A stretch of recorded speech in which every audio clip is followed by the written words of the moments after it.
It was a miracle they even made it to the studio. The Beatles, a band on the verge of collapse, somehow found the strength to create one last masterpiece. But there are songs that they still hated.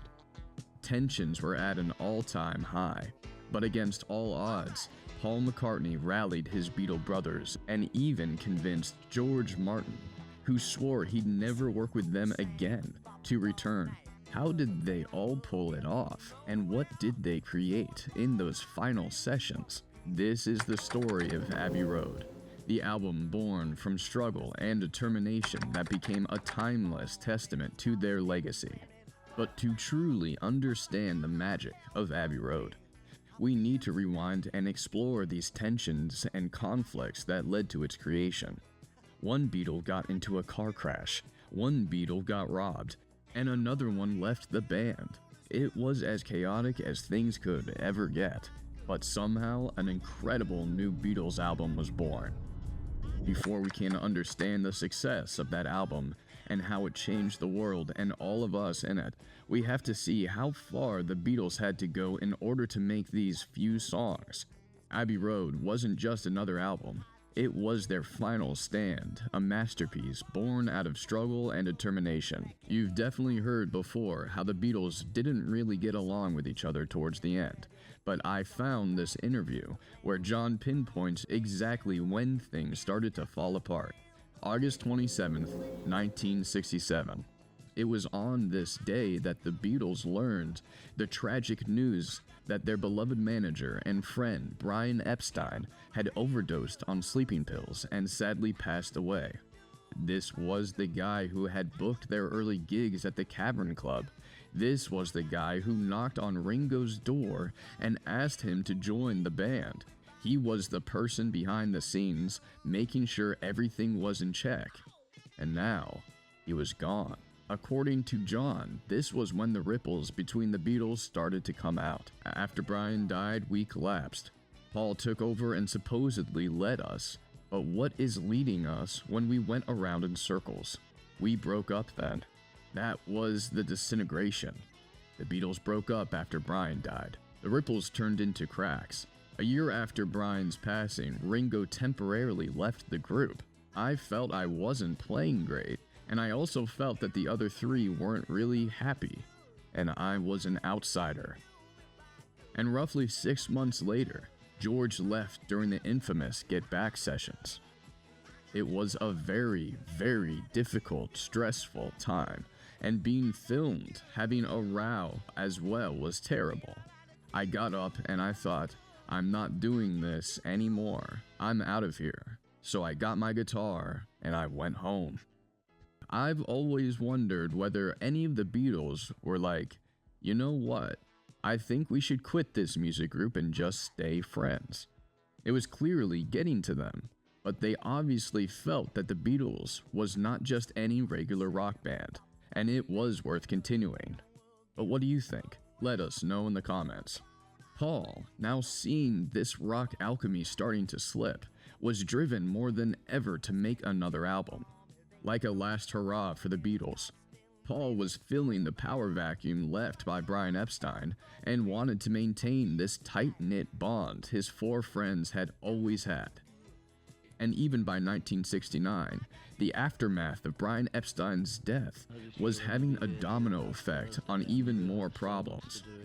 The Rolling Stones manager, Alan Klein, had impressed the other Beatles and seemed like an obvious replacement for Epstein, and the perfect person to control their record company, Apple.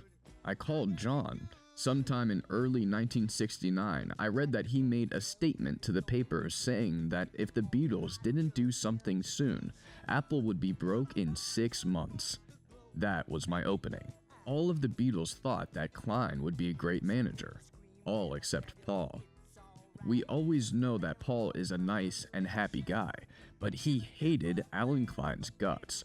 He basically saw him as the personification of greed in the music industry. When speaking about Klein, Paul didn't mince his words one bit and said, "I don't like him and I don't think he's the man for me," however much the other three like him.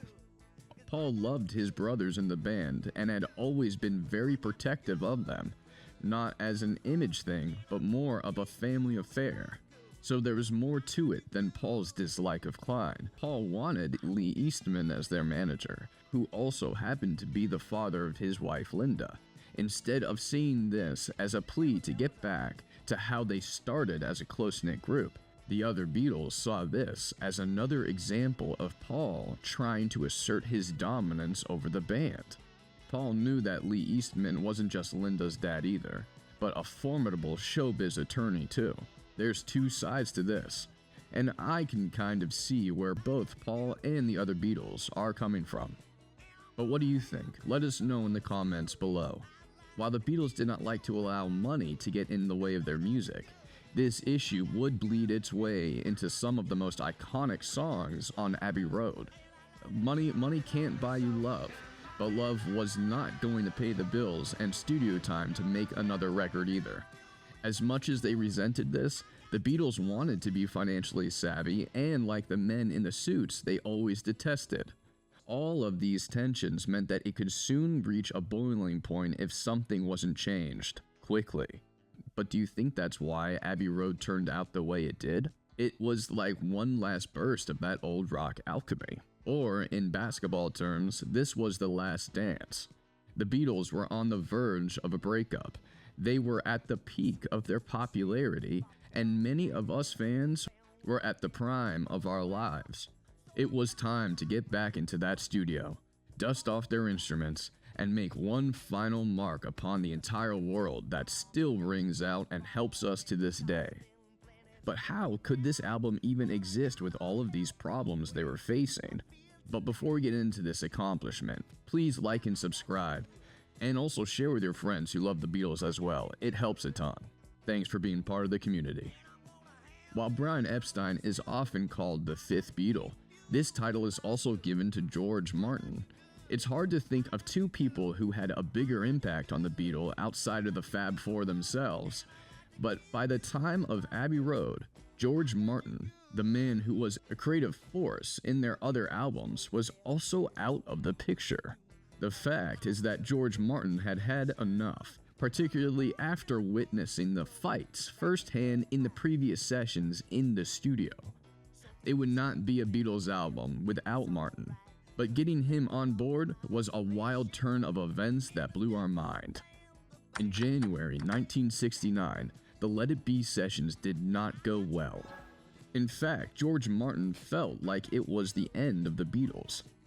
Let It Be was such an unhappy record, even though there are some great songs on it, that I really believed that this was the end of the Beatles, and I assumed I would never work with them again.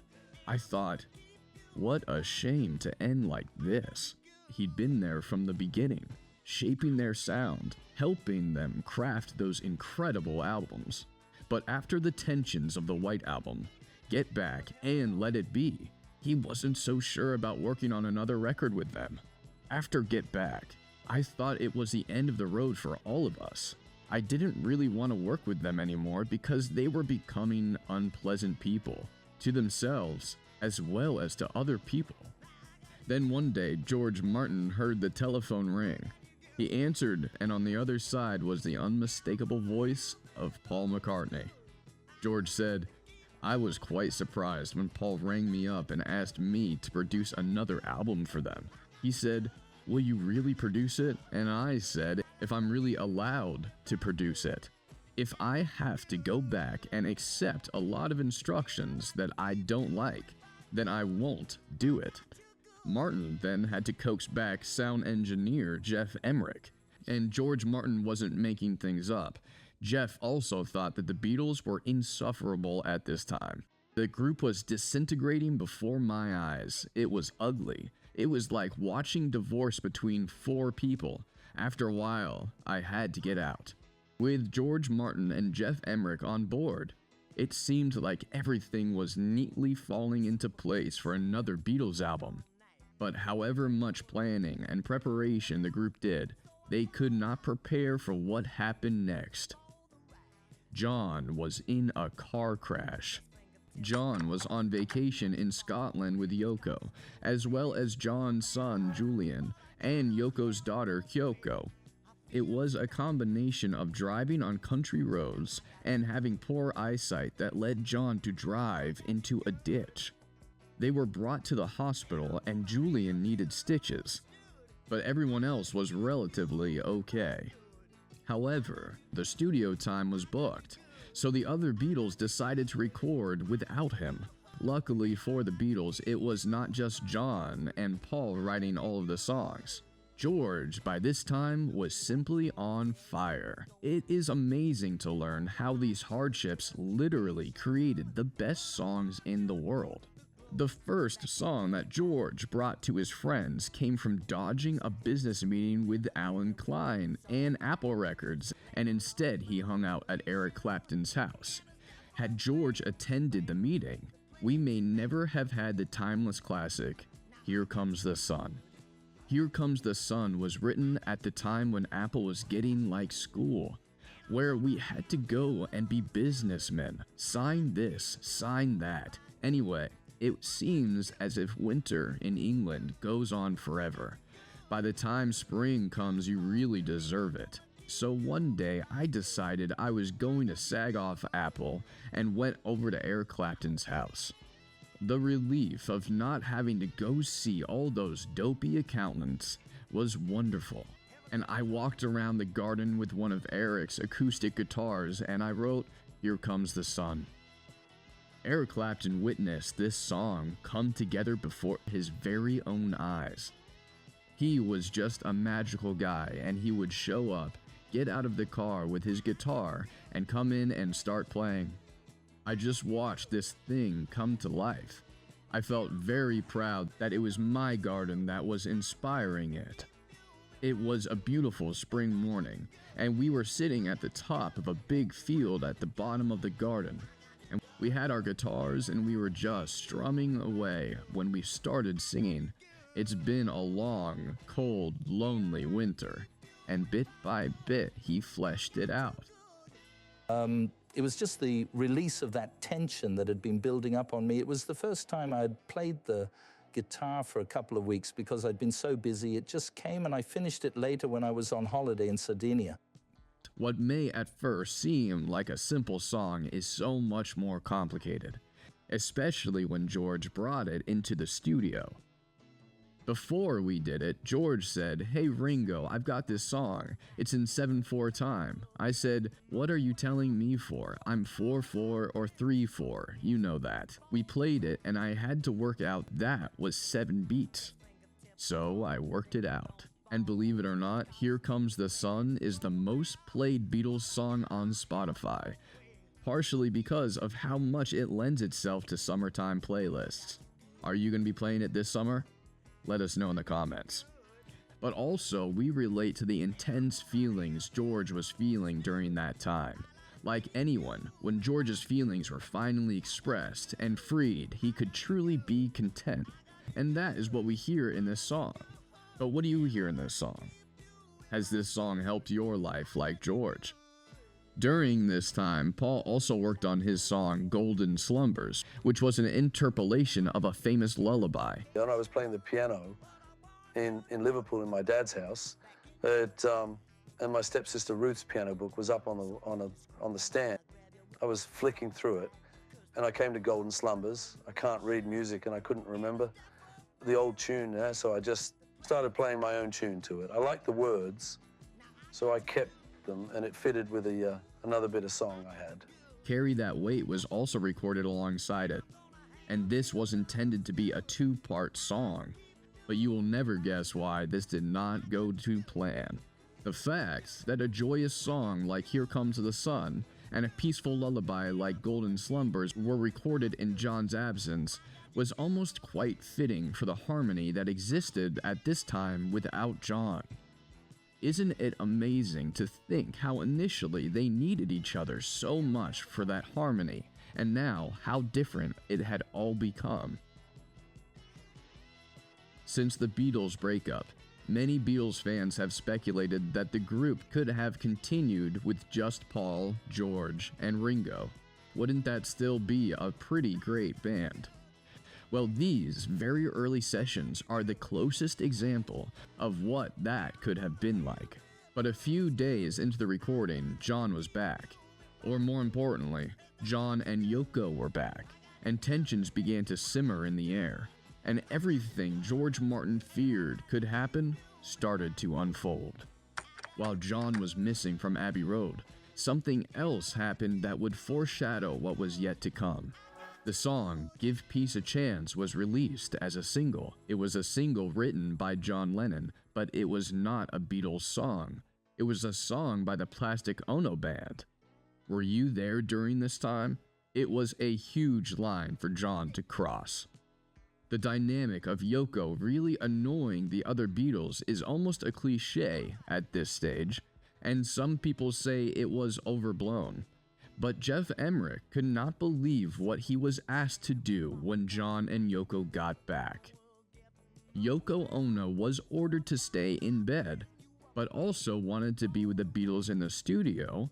While most people would think that this meant she couldn't attend, it was arranged that a bed was brought into the studio. A bed was brought into Abbey Road, and this was where Yoko Ono could lay down and watch them play. However, she was far more than an observer. Emmerich was instructed to place a microphone over her, so she could comment on the tracks they've made so far. According to Emmerich, it was Beatles will do this, Beatles will do that. It sounds completely unique, but I think you and I have both been there. Your best friend has a girlfriend who you find a bit annoying, but you hold your tongue. But Paul eventually cracked and said, it's actually the Beatles, love. They had to keep working this arrangement out because the first song recorded when John and Yoko were there was arguably the weakest song on the album. While Abbey Road is an unmistakable album in my view, I have plenty of friends who skipped this song, and John would be in complete agreement with them. He hated this song too. I'm of course talking about Maxwell's Silver Hammer. I hate it because all I remember is the track. He made us do it 100 million times. He did everything to make it into a single, and it never was, and it never could have been, but he put guitar licks on it, and he had somebody hitting iron pieces, and we spent more money on that song than any of them in the whole album. John hated it, and even George didn't care much for it either. Maxwell's Silver Hammer is just something of Paul's which we've been trying to record. We spent a hell of a lot of time on it, and it's one of those instant sort of whistle-along tunes which some people will hate and some people will really love it. It's more like honey pie, you know, a fun sort of song. But it's pretty sick as well, though, because the guy keeps killing everybody. But look at this from George's perspective. Classic songs from George's solo albums like All Things Must Pass, Run of the Mill, and Isn't It a Pity were written by George around this time and rejected by the Beatles. But this silly song about a man with a hammer was getting more attention. But a true joy George got out of this song is that he got to introduce the Moog synthesizer and bring it into the studio. I first heard about the Moog synthesizer in America. I had to have mine made. Especially, Mr. Moog had only just invented it. It was enormous with hundreds of jack plugs and 2 keyboards. Maxwell's Silver Hammer was one of the things I used the synthesizer on, which is pretty effective. But think about it for a second. Most of us would associate synthesizers with 80s music, but here was the Beatles using this instrument back in 1969. And yeah, maybe the song is a bit sick and silly, but that was the thing about Abbey Road. There was room for everything. The goofy stuff, the heavy stuff, the epic studio creations, and the stripped-down rockers. In the first couple of days, it was as if John was almost getting in the way of things. However, a few days into recording, John brought a song for the Abbey Road sessions that would be considered one of their greatest ever, and their bonds would be closer than it had been for years. In fact, Abbey Road as an album would not be the same without this one song. Come Together marks a pivotal moment in John Lennon's career. It's a raw, bluesy track that reveals his growing political activism and restless spirit. but beneath the surface lies a fascinating tale of creative transformation, where a simple request for a campaign song evolved into something far more profound. And while this song is instantly recognizable, its origins give us an extra insight into where John Lennon was at this time.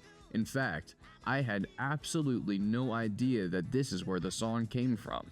By 1969, John had become more and more political, a sentiment that was not necessarily shared by the rest of the Beatles. Give Peace a Chance is an obvious protest song, but did you know that Come Together originally started out as a political song as well? At the time, John was also good friends with Timothy Leary. Leary was a big advocate for psychedelic drugs, and Richard Nixon called him the most dangerous man in America. So obviously John loved him. Do you remember Timothy Leary? Leary was running for governor of California, and up against none other than Ronald Reagan. Leary asked Lennon to write a song. Leary asked Lennon to write a song that revolved around his slogan, "Come together, join the party." So John set out to write a convincing song for people to join Timothy Leary's political movement. But somewhere along the way, the song took a completely different turn. The thing was created in the studio. It's gobbledygook. Come Together was an expression that Leary had come up with for his attempt at being president, or whatever he wanted to be. And he asked me to write a campaign song. I tried and I tried, but I couldn't come up with one. But I came up with this, Come Together, which would have been no good to him. You couldn't have a campaign song like that, right? And as you can imagine, Timothy was annoyed that he did not receive his song. Although the new version was certainly a musical and lyrical improvement on my campaign song, I was a bit miffed that Lennon had passed me over this way. When I sent a mild protest to John, he replied with typical Lennon charm and wit that he was a tailor and I was a customer who had ordered a suit and never returned, so he sold it to someone else. However, the song was not just a John song, but a Beatles song. In fact, I think Paul makes this song, despite not writing any lyrics. John famously brought in Come Together sounding very much like a Chuck Berry song called You Can't Catch Me. I said, "That's Chuck Berry." He went, "Yeah." I said, "No, no, no." And we swapped it out and slowed it down and made it a genius record. And on Come Together, we have arguably Paul's greatest bass line. And it is this bass line that makes the song. In fact, this has arguably the strongest rhythm section, with Ringo playing a drum section that instantly forces you to take notice. But what is your take on this song? And what's your story behind it? And for more great conversations and stories, please subscribe. Thanks, let's get back to the album. But while George was getting futuristic and using a Moog synthesizer, the iconic drumming on Come Together comes from Ringo placing tea towels on the drums. Another major contribution from John is the song Because. And believe it or not, Yoko had some input on the song. While the perception of her was that she was in the way or trying to drive John apart from his friends, she was actually indirectly contributing to a classic Beatles song. Yoko and I had to stimulate each other like crazy. For instance, did you know she'd trained as a classical musician? I didn't know that until this morning. In college, she majored in classical composition. I've just written a song called Because. Yoko was playing some classical bit and I said, "Play that backwards," and we had a tune. We'll probably write a lot more in the future. Because is one of the most beautiful songs.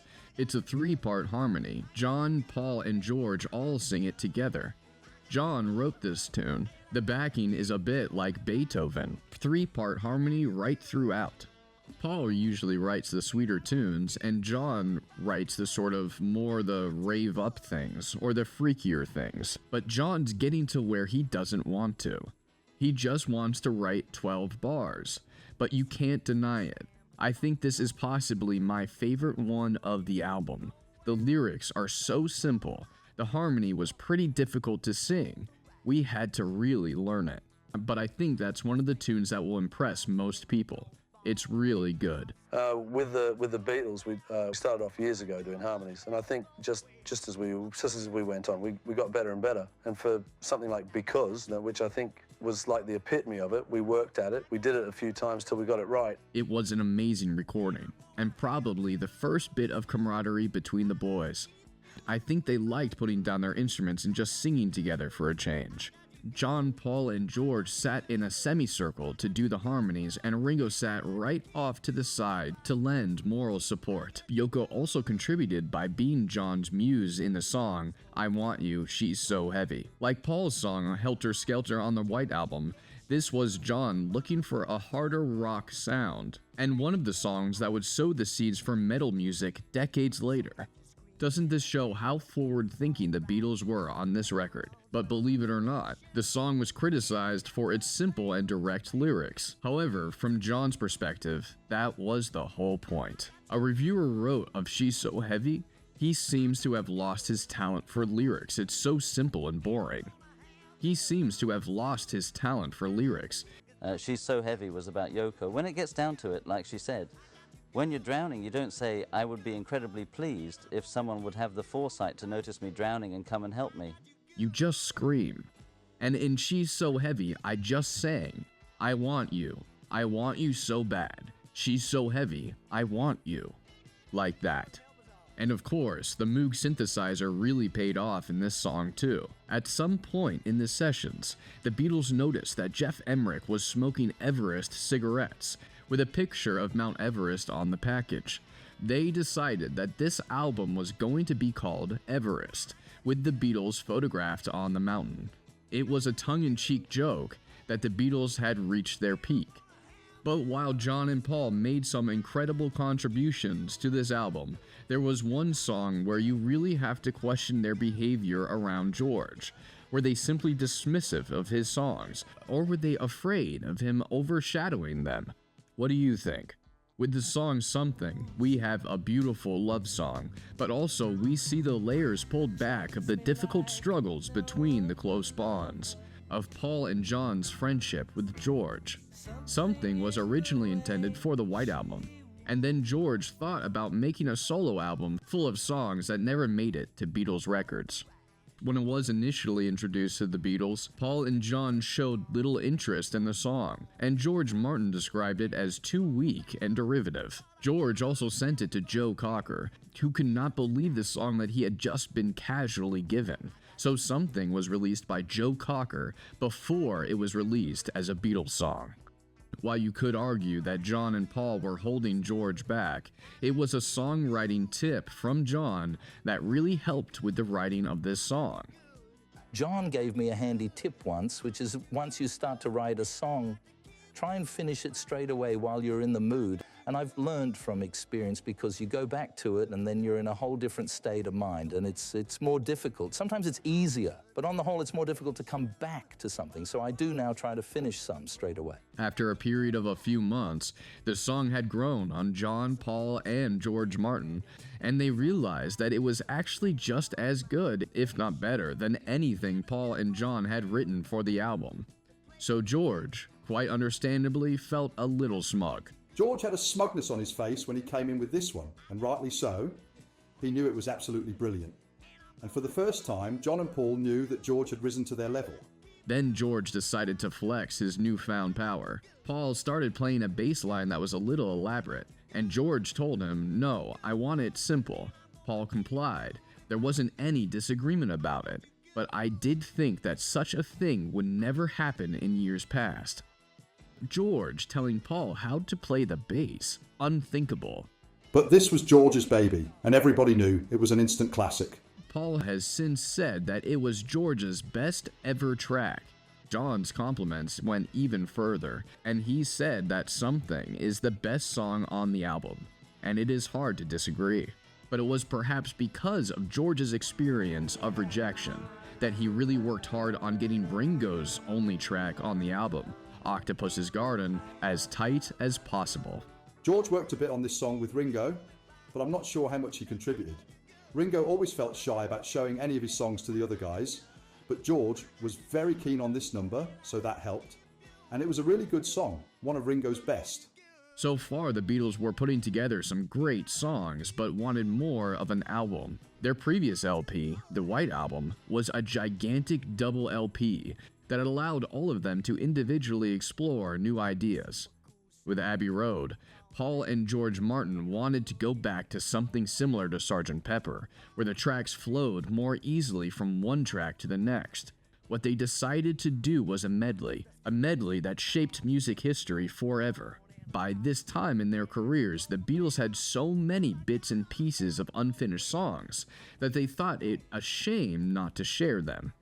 But how could they share bits of whole songs and still be satisfying? The medley on the second half of Abbey Road begins quietly, with Paul's short song, You Never Give Me Your Money, a not-so-subtle nod to the financial issues he had with Alan Klein. This was me directly lambasting Alan Klein's attitude to us. No money, just funny paper, all promises, and it never works out. It's basically a song about no faith in the person that found its way into the medley on Abbey Road. John saw the humor in it. I'd got married to Linda, and our relationship offered some respite from the dreary infighting and the financial stuff. The lines, one sweet dream, pick up the bags and get in the limousine, were a reference to how Linda and I were still able to disappear for a weekend in the country. That saved me. Funny paper, and that's what we get. We get bits of paper saying how much is earned and what this is and that is, but we never actually get it in pounds, shilling and pence. And we've all got a big house and a car and an office, but to actually get the money we've earned seems impossible. And the song neatly flows into John's song, Sun King. In this song, there is a mishmash of Spanish, Portuguese, and Italian, all of which don't make much sense. However, the phrase, Chica Ferde, is an inside joke between the group, and only something them and people from Liverpool would pick up on. Paul loved the feeling that things were just like the old days, and the Beatles were actually having great fun in the studio. That is, until they recorded the song Polythene Pam. John wasn't happy with the drumming on Polythene Pam. He had some problems with Ringo's performance, and Ringo got pissed off and split for a couple of days. But he came back and redid the track, and John was pleased. The medley also contained She Came In Through the Bathroom Window. This song was a true story that happened to Paul during the height of their fame. While at the studio, a group of fans got into Paul's yard. One put a ladder up to the window. One fan put a ladder up to the window she found open in the house, which happened to be Paul's bathroom. When Paul came back home, he was at first furious, and then decided to give something back to those fans. Then, Paul's early double track of Golden Slumber, Carry That Weight, culminated in the song The End, which was a nod to their full careers, not just the album. On the 8th of August, the group realized that getting a cover photo on top of Mount Everest involved a lot of work. You could say it was like climbing Mount Everest, but the White Album had no cover whatsoever, and that didn't impact its sales or critical acclaim. So they decided to have a cover, but not make a big deal about it. We were in the studio downstairs finishing touches to the album, and we had another title going on that we didn't really like. So I said, well, hey, why don't we just call it Abbey Road? And what we could do, we'd just go right outside, walk across the crossing. It's done. And it was like, yeah, okay. Everyone agreed. We would sit round not only for the Abbey Road cover, but for many covers, and sit round, we've got to go to Everest. And dive off and they can shoot us. Oh, we've got to go to a volcano in Hawaii. We've got to go to the pyramids. Oh, let's walk across the road. And that's what we did. We just got up in the morning, got dressed, and went. And that's how we were dressed. Despite being an incredibly simple and straightforward cover, because of the fame of the band, it was bound to spark talk. But they never expected how many conspiracies it would start. You've probably come across the conspiracy theory that Paul McCartney left in 1967 and he was replaced by a lookalike. And the proof, according to some theorists, is on the Abbey Road album cover. John is dressed in white and looks like a preacher. Ringo is dressed in a suit and looks like a pallbearer. Paul represents the corpse as he is not wearing any shoes. And George looks like a gravedigger. And then there's a license plate on the VW Bug, LMW28IF. People were losing their minds over that one, saying it meant Linda McCartney weeps, and that Paul would have been 28 if he had lived. But the fact that Paul was 27 and not 28 when Abbey Road was released doesn't seem to bother many theorists either. While this doesn't seem to be true, it shows just how legendary the Beatles were and how people could not believe that just 4 ordinary guys like you or me from Liverpool had come up with such great music. Abbey Road seemed to have come from another planet. However, Jeff Emmerich discovered something that went over everyone else's head. On this very cover, the Beatles were hinting that this was their last album. For people who don't know the geography, they're actually walking away from the EMI studios, or Abbey Road, as everyone knows it now. This was intentional on their part. They didn't want to be seen as walking toward the studio. When I saw that photo, I did think to myself, they are sending a message. Once the album was complete, it was as if something was coming to a close. I'm glad I came back for the final bow. To have missed being a part of the Abbey Road album, I'd still be kicking myself. Then, hidden in the album at the very end, after the song The End, is one more song, called Her Majesty. Originally not intended to be included in the album, it was somehow forgotten about by the engineers and included as the last song. At the end, Paul loved the song and decided to keep it in the album, and that is why The End is not the end. But an album is nothing without its cover. On the 20th of August, the 4 Beatles were together for one final time in the Abbey Road studio. They were recording the last overdubs of I Want You, She's So Heavy. Abbey Road, the album was done, and for one last time, they had to turn the lights off at Studio 2 at EMI Studios, ending an era of music that would never be matched again. On the 20th of September, 6 days before Abbey Road was released, John privately told Paul, Ringo, and George that he was leaving the Beatles. Ringo and George had previously left, but soon came back. John put his foot down and said he was going, and his decision was final. Let It Be would be the last released album by the Beatles, but the final album they all made in the studio was Abbey Road. In the aftermath, the experimentation of Abbey Road would be carried on by bands like Pink Floyd and Yes. In the 1980s, it is hard to argue that a Beatles fanatic like Freddie Mercury was not inspired by the Abbey Road medley when he wrote Bohemian Rhapsody. By the 1990s, icons like Kurt Cobain and Noel Gallagher were still in diapers when the album was released, but still were highly influenced by the Beatles and the alchemy that this album brought to the world. Abbey Road is Kevin Parker from Tame Impala's favorite Beatles album, and Alex Turner from the Arctic Monkeys does a pretty mean cover of She's So Heavy. I could go on and on and on. But the album really looked after every type of Beatles fan. The teenage girls who wanted love songs got Something and Oh Darling. The rock fans got I Want You, She's So Heavy, and Come Together. The hippies got Because and Here Comes the Sun. The Beatles realized that they had fans from all walks of life, and there really was something for everyone on this LP. And of course, according to John, all of the grannies had Maxwell Silver Hammer too. But if you're not convinced about the power of Abbey Road, try driving a car through Abbey Road along St. John's Wood in London. You will be constantly stopped by tourists walking along the pedestrian crossing and trying to mimic its iconic cover. I'd recommend taking the tube instead. But if you're looking for another clear-cut example of how the Beatles have inspired music today, then you'll want to check out the story of their album, Sgt. Pepper, in my video right here. Please share and subscribe.